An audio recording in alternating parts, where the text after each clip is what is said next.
Welcome back to the KickNPost YouTube channel and podcast with your hosts Jamal Thompson and Matt Avila and Chris Perry. And tonight we got the Vikings going into Philadelphia to play the Philadelphia Eagles.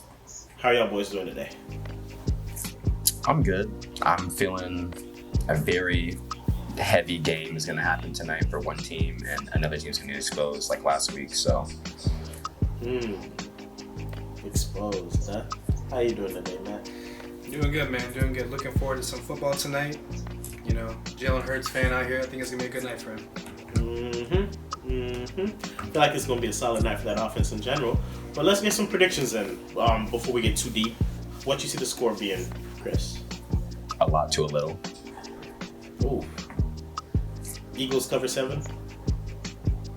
Easily. Okay. Matt, what you got? So I think it's gonna be a little more high scoring than maybe you guys think, especially on the Vikings side. I think they're gonna do a little bit more than y'all think. I think the Vikings get about 18 points, but I think Eagles get about 32. I got 27-14 Eagles. A lot of offensive flair from the Eagles. I think we see Justin kind of step into his own, get over 300 passing yards tonight. That Minnesota secondary is nothing to fear, really. I think the receivers get off a bit. I think he does his best to get Dallas Goedert involved. I know on Teal and Steel, Matt said that he feels like when an Eagles skill player doesn't get their go in the first matchup that they might have, that the next matchup, the next week, Jalen almost makes it a point to get them back in the offense, make them feel a part of the team again. Goddard had a one-target day last week, so he might even make it a first drive thing where he gets him 2-3 targets just to get him going. So I really like Dallas Goedert's lines tonight. But yeah, it should be a fun night for the Eagles, and unfortunately for the Minnesota Vikings, I feel like we're going to see a lot more shades of Kirk Cousins struggling in prime time. One of my favorite picks that I've been messing around with on different books is Kirk Cousins over a half interception. I feel like it's almost inevitable that he'll throw one. Big play slay back there, a lot of pressure on the defensive line. Don't think he's going to be very safe with the ball. He's going to force something to Justin Jefferson because that's his guy. He got to keep his number one receiver happy. Feel like he's unfortunately going to do a little bit too much to force something over there. Big play slay is going to have a pick tonight. Couple sacks for the line as well. He probably gets sacked a lot. Just going to be an ugly game. Alexander Madison not having a good rushing night. But that's my big keys right now. What could possibly shake up? I know we all have the Eagles, but do you see a road to victory for the Vikings anyway, Chris? If Kirk Cousins can look like an MVP tonight against a top-ranked defense, by all means, sure. And on top of that, the Vikings defense has to look like the Ravens, because there's no way in hell the Vikings are winning tonight. I'm like pretty sure of it. We've just seen them be frauds for way too long now. They can't beat actual teams. The Eagles, even though I believe they were a complete team, they struggled last week against New England. The Patriots have a great defense. If you know football, you know football. Their D is legit. It's just their offense. So that explains why that game went down how it did. But the Vikings have the worst defense. It's a coin toss between their defense and the Bears' defense, and that's concerning. So with that in mind, and then a harder matchup with Kirk Cousins, it's really the Eagles' games to lose. They would have to punt on second down for the Vikings to win. So I don't see it. Do you know any defensive players that play on the Vikings right now?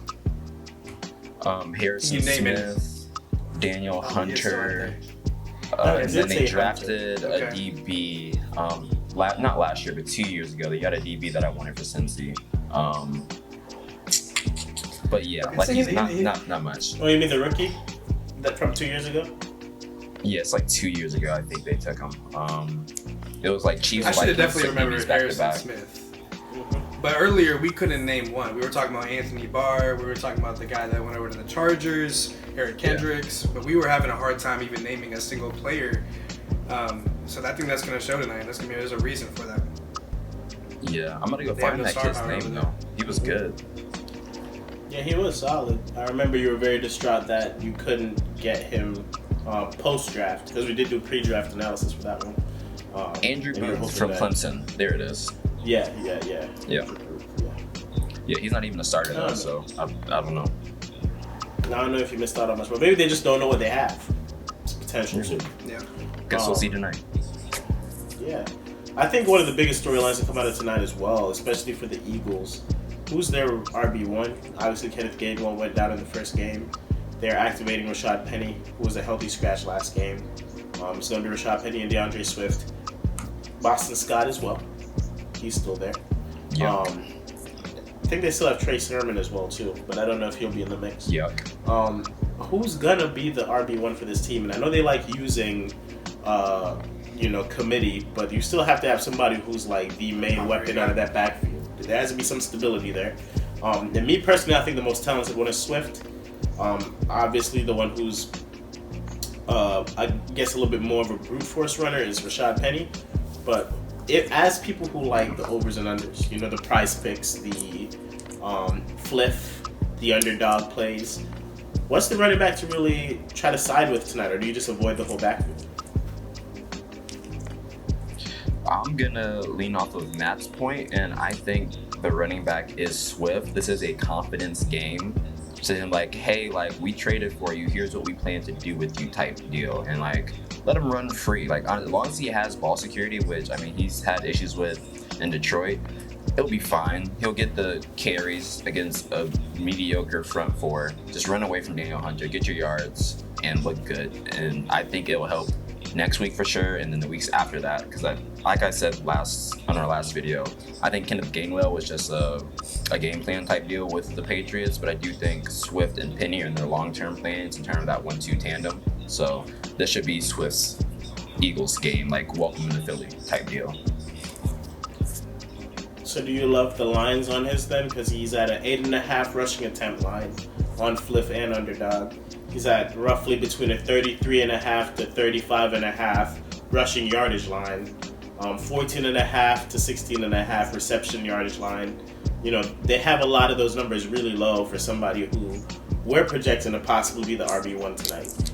Are you hammering those, or are you still a little bit, apprehensive? I would hammer those because, like I said, I think it's going to be a lot to a little, and then towards the back end of the second half, they're going to be handing off the ball a lot. So it makes sense. So do you like both? Because they also have Penny. If anything, I would. Is Penny active? Because I read earlier he might not be. They said they were activating him, but I mean, how much early did you read that he would be? A couple of days ago, I heard it was still iffy, so I thought it would be not Rashad Penny, but DeAndre Swift to lead, and then, like you said, Boston Scott was going to follow up with Gainwell out. So I figured they activated him, I think, yesterday. Okay, so yeah, I still expect Swift to have a bigger role. If anything, I'd say safe with the rushing yards. I think that's free. In terms of receiving, they might work in Boston Scott because they still like using a dual system. But with Rashad Penny, I think he might get like the Breece Hall attempts in terms of like rushing, not too many, but like he'll get time to shine. So I do think it is Swift's backfield tonight. Okay. Any receiving yardage props that you like? Anything you're staying away from? Obviously, Justin Jefferson is the biggest name wide receiver in this matchup tonight. I think they have his lineup at 96 yards, pretty inflated. They got AJ Brown at a roughly 72.5 to 73.5 line. Then they got Devontae Smith at 62.5, between 62.5 and 64.5, depending where you get it for his receiving yardage line. Any of those seem enticing to you in a game that you feel like is going to be a lot too little? I would take the Justin Jefferson under. It happened last year. D Slay's like that. So, I mean, I have no reason to believe he wouldn't do it again, especially with everybody else helping him out. Like, it's just going to be a hard job for Kirk Cousins. Like you said, he's going to be forcing the ball. I do think if the Vikings want any chance of moving this game to making it closer, they have to get Jordan Addison involved as like a 1B, just because, like what we saw last year, Jetta's got no play, so someone has to get those yards. I mean, it'd rather be him or TJ Hawk. That's the only way Jetta's going to be able to get open, is if one of those options start to take off. What's your take on that, Matt? Do you feel like the under on Justin Jefferson is the play? I know it's hard to look at a receiver like him and not ride with his over in yards, especially after last week. I mean, it is hard for me to do that, but I do see the vision for it. I know you were talking about it earlier. I do like Jordan Addison, over. I like a TJ Hawk over as well. I would probably stay away with Madison, even though I do want him to turn up tonight for fantasy purposes. But when it comes to a money prop, I'm not going to really look into Madison too much. Yeah, I mean, I can understand why you want Jefferson lower right now. You know, like you said, you know, Slade, he's the number 1 corner. He's a top 3 corner, maybe top 5, wherever you want to put him. They have a great secondary in general, and they're going to put a lot of pressure. So I understand the vision there. On the Eagles side, you know, I like Dallas Goedert. I like him and his props over. I do like A.J. Brown as well. That one's a little bit murky with him and Devontae. You don't really know who's going to be the one that's turning up, you know, this game. I know one of those guys is definitely going to turn up, if not both.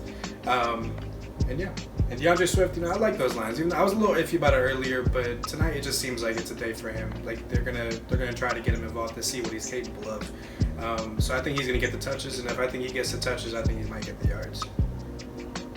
Do you guys think that Quez Watkins catches a deep one? His lines are really low tonight. Obviously, we have a very bad defense in Minnesota. You know, do you think he's potentially one to, you know, smack his yardage lines? I think he has a reception and a half as his reception line and 16 and a half yards for his yardage line. I wouldn't put money on it. I would like to see it. If it turns into a shootout, then yes. But like Matt said, I think they're gonna make more of, or put more of importance on getting Goddard involved than like a Quez Watkins. To be honest, he's gonna be more important later down the road. Okay.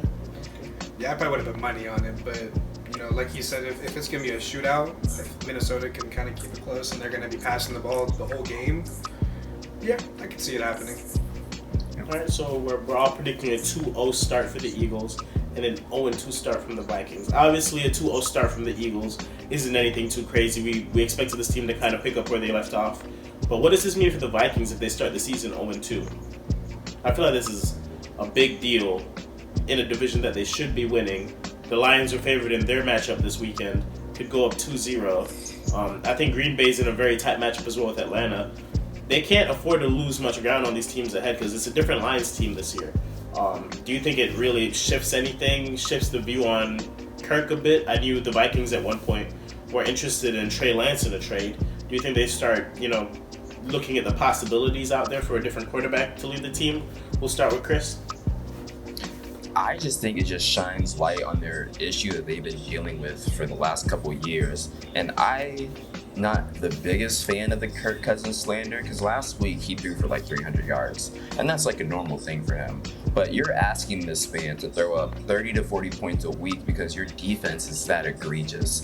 That's a lot to ask for any QB in this league. So like I understand the Kirk Cousins slander to a degree, but at the same time, he does need help on the other side of the ball. Like you can't ask him every week to put up over 30 points. Like that's tough for anybody in this league. So I think, especially with like what they did this year, they used a first round pick on a receiver, which is like that's cool, but like why didn't they go and sign a receiver and draft some defensive players, or vice versa, sign some defensive players if you're gonna go and draft a receiver, because that's your bigger issue. Your receiving core wasn't that bad compared to the worst ranked defense in the league last year. So I think it just comes in terms of coaching and management just has to wake up and be like, okay, we have Kirk, we have enough weapons. Now we need to make sure that we don't have to overwork them because this football, it takes both sides of the ball to win a game. Unless you can actually score 30 points a week, then by all means do it, but clearly you're not doing that, and you're not doing that tonight, so. Yeah, I completely agree with Chris. I think the media is probably going to paint it on Kirk Cousins a lot.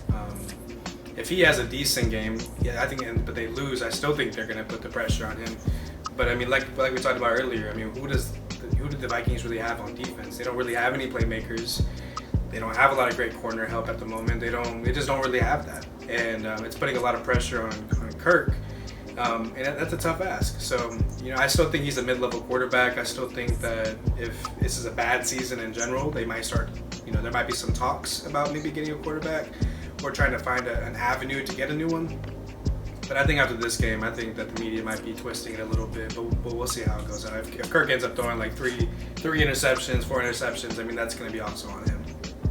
I do feel like if you put Kirk on the Niners, or if you put Kirk on the Browns, or if you put Kirk on, Tampa, if put him on any of these teams that have pretty solidified defenses, he's probably in the playoffs and makes a fairly deep run. I mean, obviously he's made mistakes in his career. He's not absolved of those mistakes. We don't excuse those, but like you guys are stating, and I feel like the media is understating, he's been a part of some bad defenses, right? A defense that gave up, I mean, even in their worst game last year where they fell, 33 down to the Colts?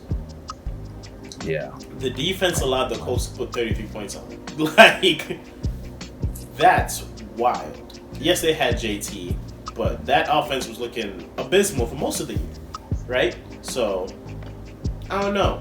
I feel like we're going to be stuck in this limbo where everybody's going to blame them. Then they're going to win quite a few games, probably make it close to the playoffs. If the Lions win the division, then I feel like we'll have more arguments on what to do with Kirk at the end of the year. But if they find a way to dig themselves out of what we predict to be an 0-2 hole and win this division, it's going to be the same cycle again. We're going to talk about the defense being bad, Kirk being a little bit not overrated, but overstated as being a franchise quarterback. They're going to go into the draft with a first-round pick in the mid-20s. They might shoot for a DB. They probably will shoot for some offensive line help or something, but they're not going to shoot for what they actually need. Not going to sign any veteran help. We're going to be right back again next year. That's the thing is, I mean, there's so many holes on the Vikings team right now. I mean, they have great weapons, which is great. But that line, the offensive line isn't great. D-line ain't great. Secondary ain't great. I mean, they have to do a lot to fix that team right now, and I just don't see how they're going to be able to do it, within this year or even next year, to be honest with you. And if they keep giving Kirk contracts when they're not competing for a Super Bowl, let him find. I mean, I know it sounds wild, but if you guys are not in a stage to compete, let him find a new home. Obviously, you have Jay Jettis that you have to keep him there to keep people in the seats, to keep people buying tickets, but he is on the wrong end of this build. At least with Jay Jettis, if you get him somebody young, rebuild the team a little bit, show him a vision, maybe you could keep him in his younger years, and you guys can make something exciting, but Kirk isn't going to be a part of no future plans in my opinion. So, and that's the thing. I've said this before, and I want to say that Shannon Sharp is the one that really said it. But he said something like Kirk is like a mid-level quarterback. He's a quarterback to the point where like they're going to win enough games that they're never going to have a high pick in the draft. And if you keep him, that's just exactly where you're going to be at every time. You're just going to be, pick 18 to like 21. Best quarterbacks are probably gone at that point, and you're just going to be stuck in this hole forever if you don't make any moves. What you thinking, Chris? I mean, like you guys are saying, everything is right. You're not a team that's gonna actually compete for a championship at any time. And if that time ever comes, Kirk Cousins will be 80 years old by then. So you might as well move him now for what you can get. Because he is comparable. He is nice. Like, I'm a fan of Kirk Cousins. I think he's overcame a lot of the media has been saying. But like Matt has said, it's like we always blame QBs on winning games, but it's more to it than that. Like, they are a very integral part of that, yes, but it's not always their fault. Like, even with last year with Patrick Mahomes winning another championship, he gets all the credit, but Chris Jones had one of the most dominant runs defensive linemen we've seen and I've seen in a long time. He was one of two last year and a big reason why they won, but that got swept under the rug because it's Patrick Mahomes. So of course, they're going to shine light on the QB and their issues more than the actual team issues. But like you guys are saying, like, he's too good to get a low enough draft pick. Just move him and take that hit now, because they're going to end up messing everything over once they're shitty for so long. And then Jettis wants to force his way out and play for a team that can actually win. Then you lose everything. So at least show him what you want to do, invest in the future, and like, hey, like, we're gonna keep you here for a career. Here's what we're gonna do. Here's our plan. But right now, it seems like they don't have a plan, to be honest, because I haven't seen one. So I think they're just hoping that one of these years, Kirk is just gonna go crazy and the whole team is just gonna click. And no, I think their best opportunity was last year. Yeah, to be honest, and but even then, that defense last year was old and yeah. It wasn't a defense to compete for a Super Bowl, but you can't, when you see a team going 10-1, 11-1, you got to ride that wave, I suppose, right? And they were at 11-1, but nobody really took them seriously. Nobody took them seriously. Nobody took them serious. Right? I'm not going to lie. I was betting against them most of the year. Lost a decent bit of coin doing that, but I was taking the money line against them a lot of the year. So we all got Eagles winning. We all got Eagles covering. I got the game going under what it is right now, which I think is at 48. I don't remember. What's your one play? I'm not gonna say to pay the rent. That's a different section. It's a different segment that we have. One outlandish bet that's gonna hit tonight. That's probably plus 500 odds single play. Outlandish.